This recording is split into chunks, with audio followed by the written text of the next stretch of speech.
හරි එහෙනම්. එතකොට 20යි 26 ඒ විභාගයට ටාගට් කරලා කරන පන්තිය තමයි මේක. තව අවුරුදු මේ අවුරුද්ද තියෙනවා. ඊළඟ අවුරුද්දේ තමයි එක්සෑම් එක තියෙන්නේ. තව කල් තියෙනවා. ඒ හින්දා එමෙයිට පන්ති කරගෙන යමු.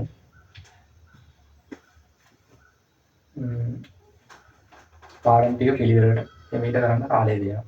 හරි වෙන්න දෙයක් නැහැ. සිලබස් එක කර ගන්න පුළුවන්.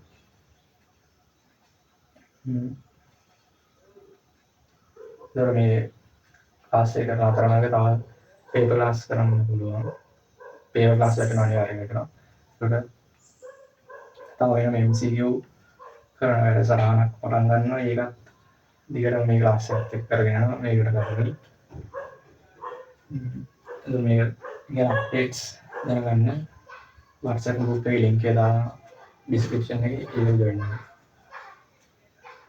ඊළඟ ක්ලාස් කරන විදිය ඒකට ක්ලාස් එක යන්නේ කොහොමද? එහෙම දෙයක් WhatsApp group එකෙන් අප්ඩේට් ඔයාලට දෙන්න සූදානම් කරලා දෙන්නේ. හරි අපි පටන් ගමු. හරි එහෙනම් මාතෘකාව ලියන්න තොරතුරු හා සංවේදන තාක්ෂණය පිළිබඳ මූලික සංකල්ප.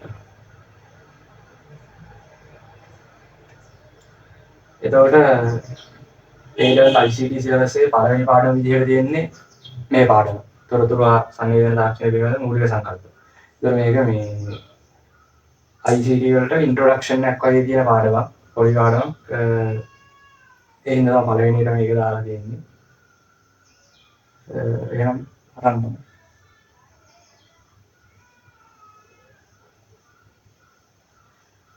එතකොට ඒ අරදී ආරම්භ වෙන පළවෙනි මාතෘකාව තමයි දත්ත හා තොරතුරු කියන්නේ.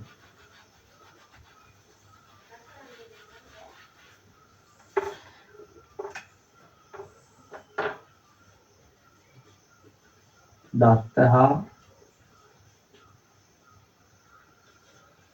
තොරතුරු.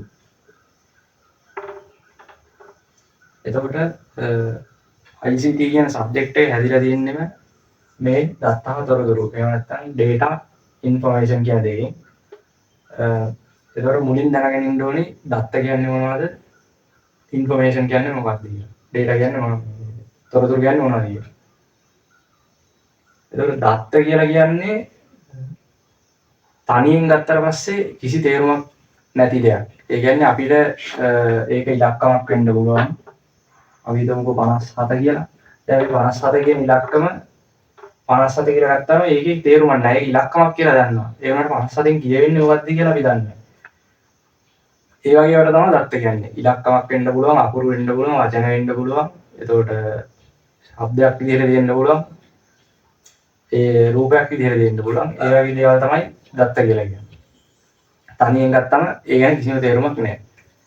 එතකොට තොරතුරු කියලා කියන්නේ මේ වගේ දත්ත එකක් හරි තව මොකක් කීපයක් හරි එකතු කරලා ඒක මොකක් හරි සැකසීමකට වාදිනය කරනවා. මොකක් හරි process එකක් යනවා.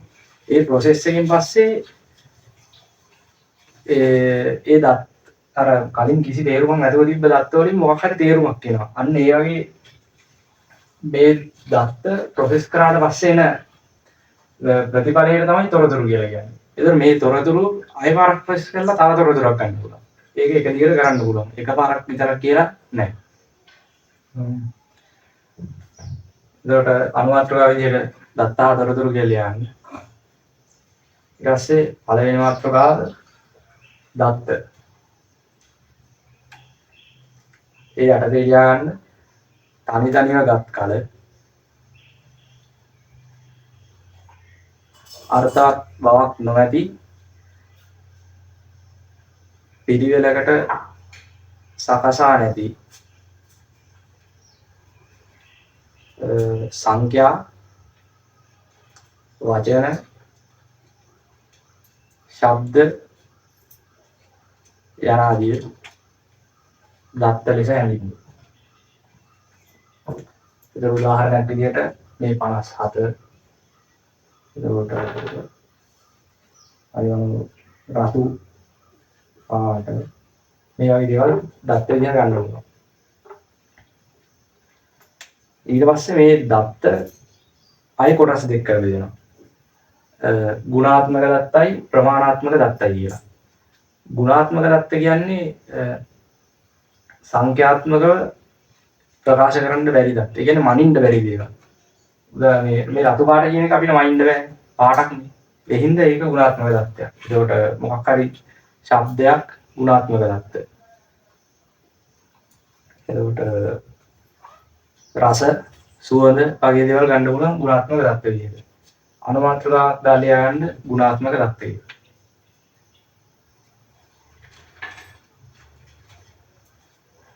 ඒ අට දෙලියන්න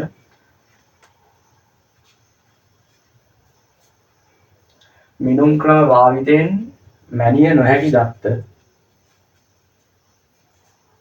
මිනුම් ක්‍රම භාවිතයෙන් මැනිය නොහැකි දත්ත ගුණාත්මක දත්ත ලෙස හැඳින්වේ.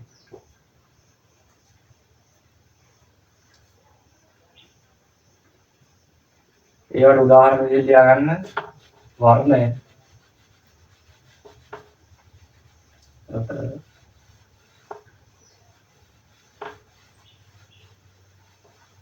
රස,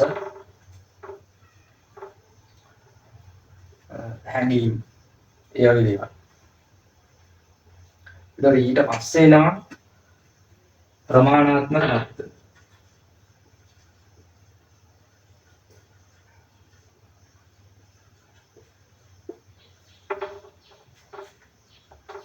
ප්‍රමාණාත්මක දත්තයක් කියන්නේ මොකක්ද? ඒක කලින් කිව්වා ගුණාත්මක දත්ත.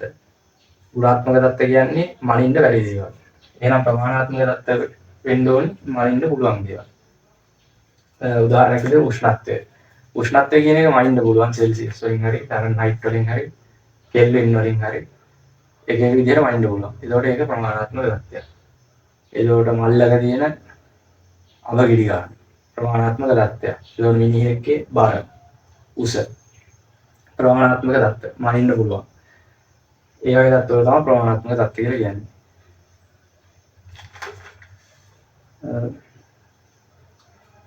ප්‍රමාණාත්මක දත්ත කියලා ගන්න. ඒ අර්ථය ලියා ගන්න. මිනුම් ක්‍රම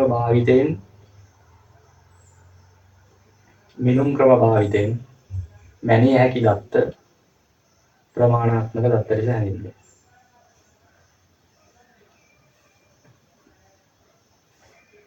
ඒතකොට ප්‍රමාණාත්මක දත්ත වලට උදාහරණ විදිහට ලියා ගන්න. උස, බර, උෂ්ණත්වය, ආර්ද්‍රතාවය. ආර්ද්‍රතාවය කියන වාතයේ තියෙන ද්‍රව ප්‍රමාණයට ආර්ද්‍රතාවය කියනවා. ආර්ද්‍රතාවය. ඒකට දත්තවල තියෙන්නේ ওই කොටස් දෙක. ඊට පස්සේ කතා කරමු තොරතුරු ගැන. මොකද්ද තොරතුරක් කියන්නේ? මොකක් හරි මම මුලින් කිව්වා මොකක් හරි දත්තයක් මොකක් හරි සැකසීමකට වාදනය කරාට පස්සේ එන ප්‍රතිඵලයට තොරතුරු කියලා කියනවා. දැන් කලින් ගත්තාගේ 57 කියන කියමු. දැන් මේ 57 මේ විදිහට තිබ්බම කිසි තේරුමක් නැහැ. අංකයක් කියලා ගන්නවා. ඒකෙන් අදහස් වෙන දේ දන්නේ නැහැ. ඒකට ඒක කිය තේරුමක් ගන්න පුළුවන් අපි කාගේ හරි වයස 57යි කියන එකේ තේරුමක් තියෙනවා. එතකොට කොහේ හරි තැනක උෂ්ණත්වය එදා දවස් තුළ තිබ්බ උපරිම උෂ්ණත්වය ෆැරන්හයිට් 57යි. ඒතකොට තේරුමක් තියෙනවා. අන්න ඒ වගේ මොකක් හරි සැකසීමකට වාදනය කරාට පස්සේ එන ප්‍රතිඵලයට තමයි තොරතුරක් කියලා කියන්නේ. ඒතකොට කොහේ හරි ස්ථානයක තිබ්බ උපරිම උෂ්ණත්වය සෙල්සියස් ෆැරන්හයිට් 57යි කියන්නේ තොරතුරක්. ඒ තොරතුරු හැදෙන කොහොමද මේ 57 කියලා දත්තේ වාගේ. මොකක් හරි උෂ්ණත්ව මාර්ගයෙන් පෙන්වන්න ලැබි 57 කියලා. ඊට පස්සේ ඒක තොරතුරු විදිහට ගත්තාම ඉන්නේ අපි දන්නවා ෆැරන්හයිට් වලින් එක පෙන්වන්නේ කිය. එහෙනම් ෆැරන්හයිට් 57. එදා දවසට ගිය උපරිම පෙන්නපු උපරිම ෆැරන්හයිට් ගාන 57 නම් ඒ ස්ථානයේ එදා දවසේ ඇතුළත තිබ්බ උපරිම උෂ්ණත්වය ෆැරන්හයිට් 57 කියලා ගන්න පුළුවන්. ඒක තොරතුරක්. තොරතුරු යට දෙලියා ගන්න. තොරතුරක් යනු දත්ත ගොනුගත කිරීමෙන් හෝ සැකසීමකින් පසුව ලැබෙන ප්‍රතිඵලය වේ. ඒ කියන්නේ දත්ත දිනන ඒක මොකක් හරි සැකසීමකට වාදනය කරලා පස්සේ එන ප්‍රතිඵලයක් අපි කියනවා තොරතුරු.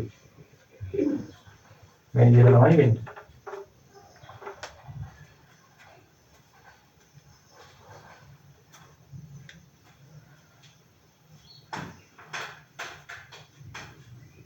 ඊට පස්සේ තොරතුරු හැම තොරතුරක් කියපුවම මේ හැම තත්ත්වයක්ම සැකසීමකට වාදනය කරාට පස්සේ මේ එන තොරතුර අපිට ප්‍රයෝජනවත් කියලා කියන්න බෑ.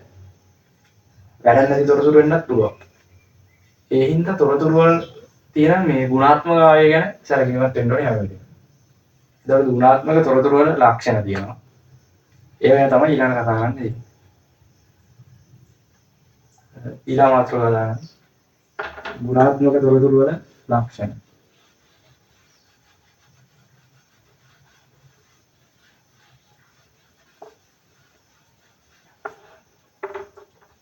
ගුණාත්මක තොරතුරු වල ලක්ෂණ.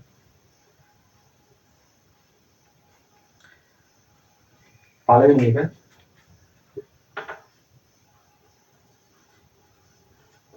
අදාළ බව.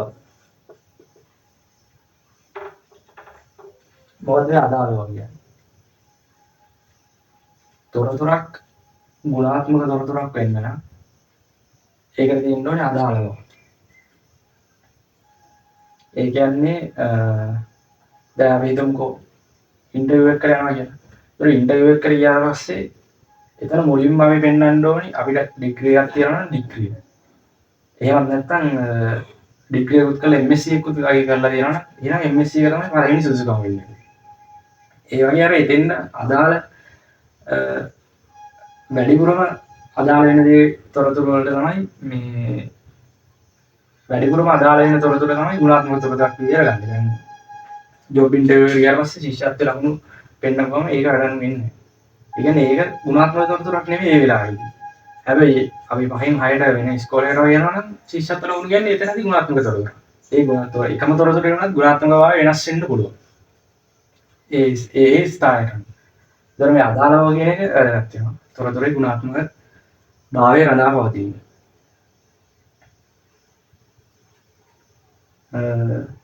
එතකොට මේක අර්ථය තියාගන්න. තොරතුරක් ගුණාත්මක වීමට නම්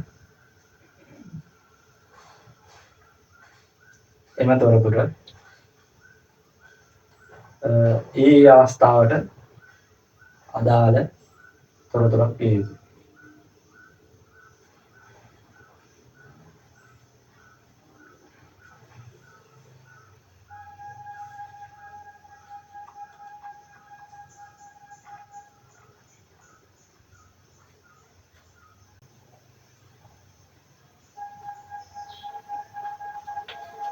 ඊට පස්සේ දෙවෙනි එක අංග සම්පූර්ණ බව.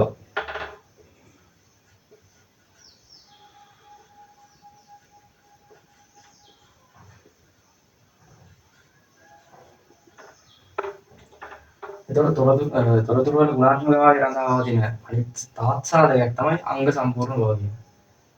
ඒ කියන්නේ බාහිර ගන්න තොරතුරු වලින් අපිට ලොකු තේරුමක් ගන්න බෑ. එහෙනම් තොරතුර සම්පූර්ණ තොරතුරක් වෙන්න ඕන. දැන් මොකක් හරි රටක මොකක් හරි රටක් තියෙනවා කියලා හිතන්න. ඒ රටේ මිනිස්සුන්ගේ ඒක පුද්ගල ආදායම ගණනය කරනවා. ඒතකොට දැන් ඒ ගණනය කරද්දී අපි දත්ත එකතු කරා කියමුකෝ. ඒ රටේ ඉන්න ධර්මාත්මක කට්ටියන් විතර. ඒතකොට ඒක පුද්ගල ආදායම ලොකු ගණනක් එනවා. ඒ වුණාට ඒක ඇත්ත තොරතුරක් නෙවෙයි. මේ තොරතුරු සම්පූර්ණ වෙලා නැහැ. මොකද ධනවත් කට්ටිය විතරයි ඒක ගන්න තියෙන්නේ. ඒ හින්දා මුළු රටේ ඉන්න මිනිස්සුන්ගේ ආදායම අරන් ඒකෙන් තමයි ගණනය කරන්න ඕනේ. ඒක පුද්ගල ආදායම ගණනය කරනවා. ඒතර තොරතුරක් අංග සම්පූර්ණ නැත්තම් අපි ගන්න තීරණ වරදින්න පුළුවන්. ඒ හින්දා තොරතුරක් අනිවාර්යෙන් අංග සම්පූර්ණ වෙන්න ඕනේ. අංග සම්පූර්ණ වෙන බව තියෙන තොරතුරු වල ගුණාත්මක භාවය වැඩි. එතකොට මේක යාලා තියලා ගන්න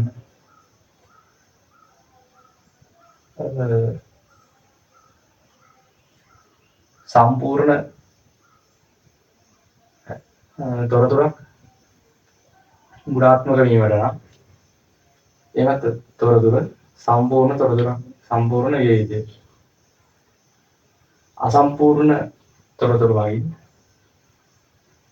වැරදි තීරණ ලබා ගැනීමට සිදුවිය හැකියි.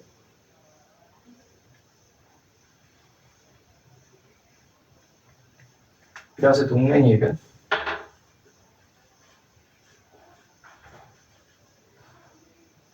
නිර්වද්‍යතාව. ඒ කියන්නේ තොරතුරු නිවැරදි වෙන්න ඕනේ. ඒක පැහැදිලි. වැරදි තොරතුරක් නැහැ ඉතින් අපි ගන්න තීරණත් වැරදි. ඉතින් හැම වෙලේම නිවැරදි තොරතුරු තියෙනවා නම් තමයි හරි විදියට තීරණ ගන්න පුළුවන්. දැන් නිර්වද්‍යතාවයට දෙවියන් තොරතුරු ගුණාත්මක වීමට සෑම විටම නිවැරදි තොරතුරක් තියෙයි. ඊට පස්සේ හතරවෙනි එක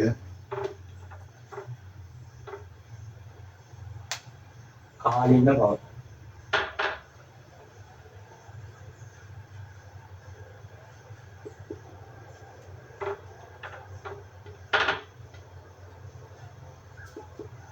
කාලීන බව. තොරතුරු කාලීන වෙන්න ඕනේ. ඒ කියන්නේ අප්ඩේට් වෙච්ච ඉන්ෆෝමේෂන් තමයි දෙන්න ඕනේ. හරි විදිහට ඉරලා ගන්නවා. ඒකට කල්ලිකුත් වෙච්ච ඒ කියන්නේ පරණ තොරතුරු වලින් අපිට අනාගතය ගැන කියනවා නම් මේ වෙලාවේ ගන්න ඕනේ තීරණ ගන්න බැරි වෙනවා. තොරතුරු පරණයි. ඒ කියන්නේ අප්ඩේටඩ් තොරතුරු තියෙනවා නම් තමයි තීරණ ගැනීම සාර්ථක වෙන්නේ. ඒ හින්දා තොරතුරු ගුණාත්මක භාවය වැඩි වෙන තවත් සාධකයක් විදිහට කාලීන බව ගන්න පුළුවන්. මෙයාට දෙන්න තොරතුරු සෑම විටම යහමත් කාලීන විය යුතුයි.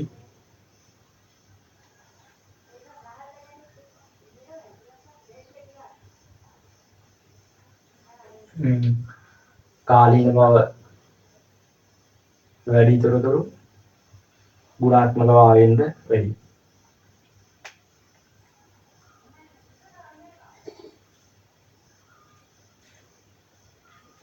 ඊට පස්සේ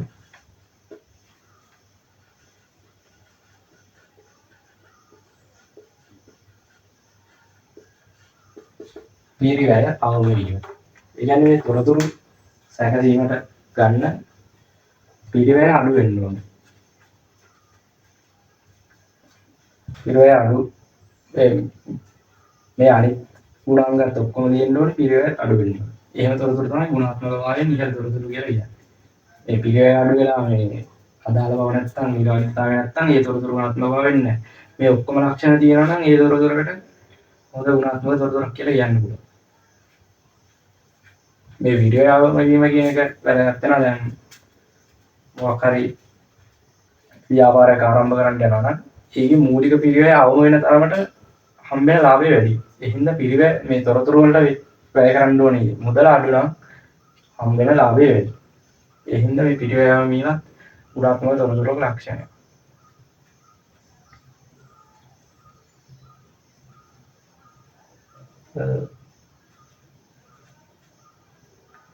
පිරිවැය දෙයයන්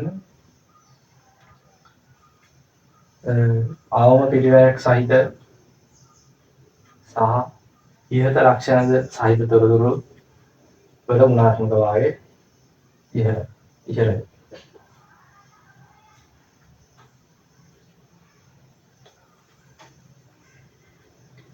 එතකොට දත්තයි තොරතුරුයි ගැන කතා කරන්න තියෙන්නේ ඔය ටික තමයි. يعني ඉවර නෑ කතා කරලා. තව කියනවා. ප්‍රධාන වශයෙන් ඔය ටික තමයි තියෙන්නේ.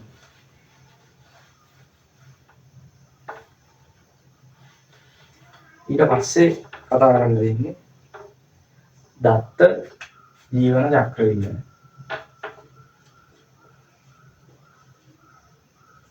දත්ත ජීවන චක්‍රය. data life cycle.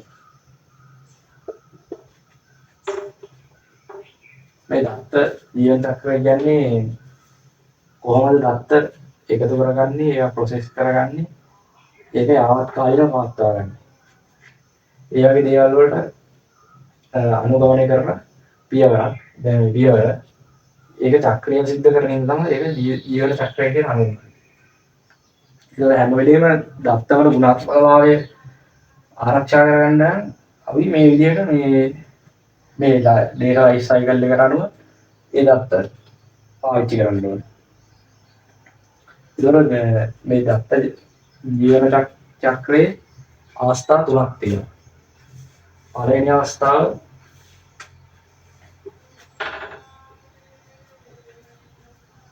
දත්ත නිර්මාණය. එහෙම නැත්නම් ලබා ගැනීම.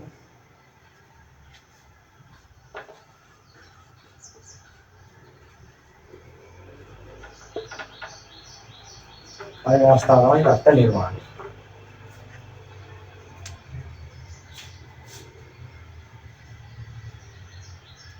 ඒකවල මේකෙන් අදහස් වෙන්නේ අපි මොකක් හරි කාර්යයක් කරන්නේ මොකක් හරි දෙයකට data එකතු කරනවා. ඒ එකතු කරගත්ත data process කරන්න ඒ system එකට දෙන එක තමයි දත්ත නිර්මාණය කියන්නේ. දත්ත නිර්මාණය නැත්නම් දත්ත ලබා ගැනීම කියලා කියන්නත් පුළුවන්. මේ අර දෙය ගන්න. සැලසුම් කරන ලද කාර්යය සඳහා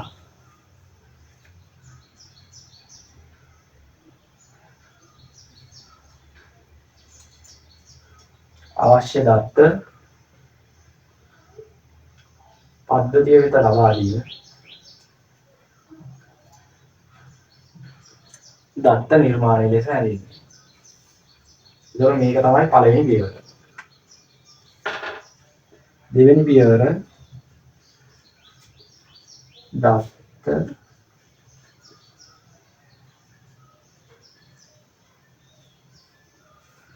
අලමනා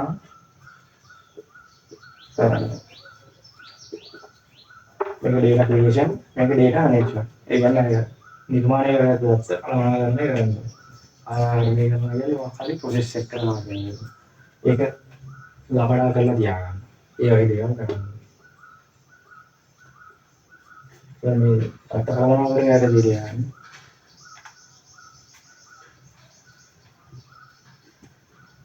තොරතුරු නිර්මාණය කිරීම සඳහා අවශ්‍ය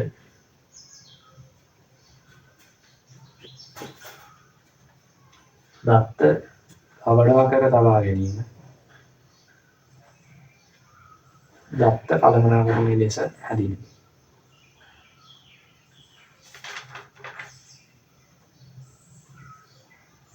ඊට පස්සේ තුන්වෙනි පියවර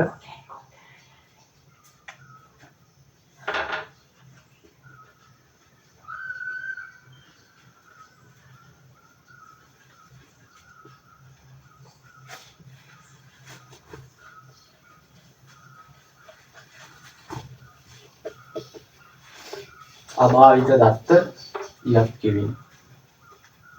එතන අමුතු වචනයක් තියෙනවා මොකද්ද මේ අභාවිත දත්ත කියලා. අභාවිත දත්ත කියන්නේ පාවිච්චි කරන්න නැති දත්ත. කියන වැදගත් නොවන දත්ත. කියන්නේ ඒකතු කරපු දත්ත නිර්මාණය කරලා කළමනාකරණය කරලා තව පාරක් ඒක ඉදිරියට අවශ්‍ය වෙන්නේ නැහැ කියලා අපි හිතන දත්ත තියෙනවා නම් ඒව ඉවත් කරනවා. මොකද මේ සාමාන්‍යයෙන් මේ හැමදේම ස්ටෝරේජ් එකේ ඒක ඉඳ ඉතුරු කරගන්න. ඒ හින්දා තමයි මේ වගේ අවශ්‍ය නොවන දේවල් අයින් කරන්නේ. තේරුම් නැති දේවල් අයින් කරනවා. අභාවිත දත්ත ඒකට ඉංග්‍රීසියෙන් කියන ඔබ්සෙරිට් data කියලා. ඒකත් තියාගන්න. ඔබ්සෙරිට් data ඉවත් කිරීම. ඒකට තියාගන්න. තවදුරටත් සැකසුමට අවශ්‍ය නොවන දත්ත හෝ කල්ලිකුත් වූ දත්ත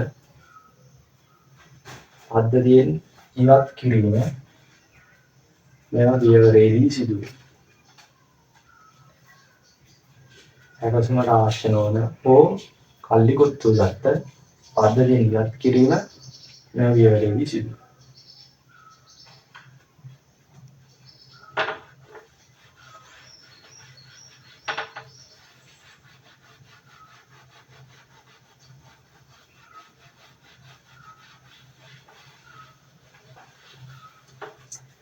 විදියට තුන chart එක කරලා දානවා නම් අනේ තියෙනවා දත්ත නිර්මාණ.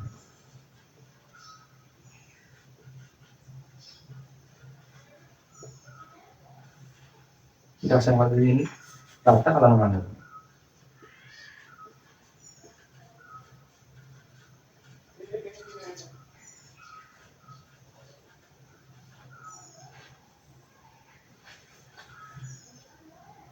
ඊට පස්සේ කියන පියවර තමයි අබාධිත දත්ත ඉවත් කිරීම.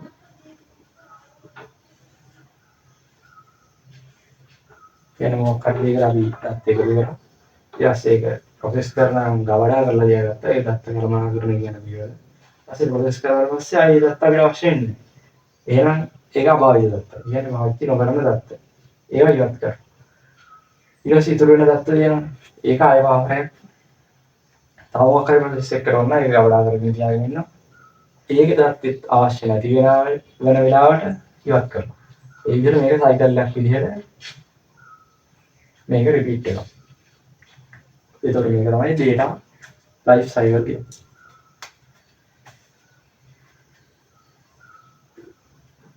ඊට පස්සේ ඊළඟට තියෙන concept එක තමයි big data. සමහර විට අහලා ඇති big data කියන්නේ මහා දත්ත කියලා කියනවා.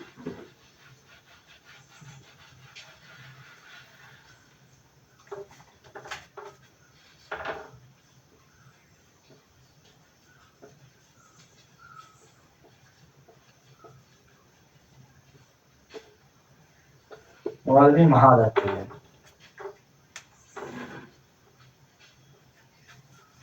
සාමාන්‍යයෙන් අපි data එකතු කරන දත්ත මොකක් හරි software එකකින් තමයි table වලට දාගෙන ඒක database එකක් විදිහට තියාගෙන ඉන්නේ. ඒතකොට මේ වගේ මහා දත්ත කියන්නේ එකපාරටම මොකක් හරි විශේෂ සිදුවීමක් හින්දා සාමාන්‍ය software එකකින් process කරන්න බැරි වෙන විදිහේ දත්ත ගොඩක් එකපාරට නැති වෙනවා. අන්න ඒ වගේ දත්ත වලට කියනවා මහා දත්ත කියලා. ඉතින් මේ යටතේ තියාගන්න. සාමාන්‍ය දත්ත සැකසුම් මෘදුකාංග මගින් සාමාන්‍ය දත්ත සැකසුම් මෘදුකාංග මගින්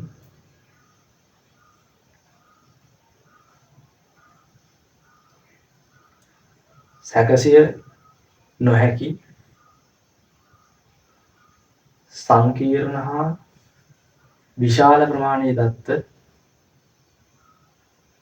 මහා දත්ත ලෙස හැඳින්වේ.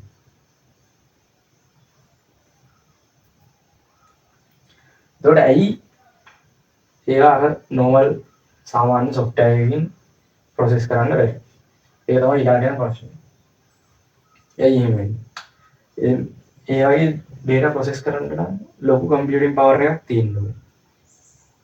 ඒකට ඒ වගේ එකපාරට වෙන මේ ලොකු දත්ත ප්‍රමාණයක් ග්‍රහණය කරගන්න පුළුවන් වෙනවා. ඒ වගේ එක එක අභියෝග තියෙනවා මේකට. challenges තියෙනවා. ඊට පස්සේ මාතෘකාව ලියා ගන්න.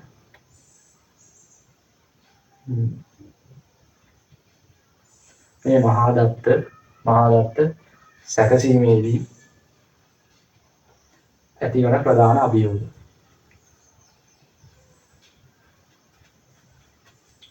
පළවෙනි අභියෝගය තමයි දත්ත ග්‍රහණය කර ගැනීම. ඒ රිට්‍රීව් කරගන්න එක. මේ වගේ විශාල ප්‍රමාණයේ දත්ත එකපාරටම සංකීර්ණ දත්ත එකපාරටම සිස්ටම් එකට එද්දි රිට්‍රීව් කරගන්න බැරුව යනවා. ඒ හින්දා සමහර වෙලාවට සිස්ටම් එකට හානි වෙන්න උනත් පුළුවන්. මේ වගේ එකපාර ලොකු ඩේටා ප්‍රමාණයක් එද්දි. ඒ හින්දා ඒක අපි මේ දත්ත ග්‍රහණය කරගෙන දත්ත ආචයනය කියන්නේ ගබඩා කරන තමයි.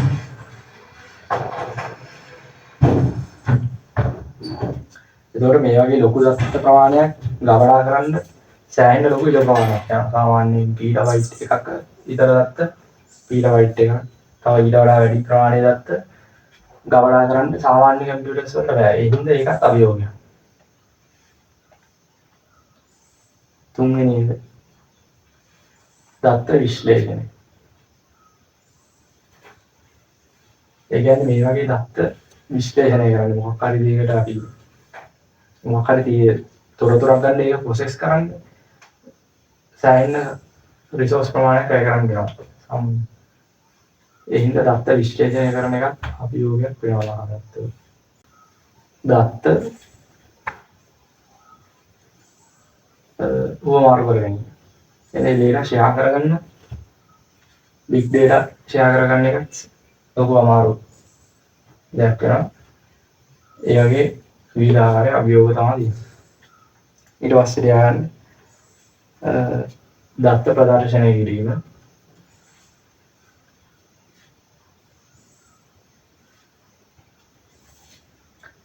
දත්ත යහපත් කාලීන කිරීම. ඒ කියන්නේ මේ big data වල එකපාරම විශාල ප්‍රමාණයක් ආවට පස්සේ දවසේදී ඒ දත්ත සහ කල්ලිකුත් වෙච්ච දත්ත එන්න පුළුවන්. ඒ හින්දා ඒකට අප්ඩේට් කරලා තියාගන්න එක අභියෝගයක්. අර දත්ත හතරතුරු වල ඊළඟ එක දත්ත හතරතුරු වල පෞද්ගලිකත්වය රැකීම. ඒ වගේම මේ සිස්ටම් එකට එන්ටර් කරපු මහා දත්ත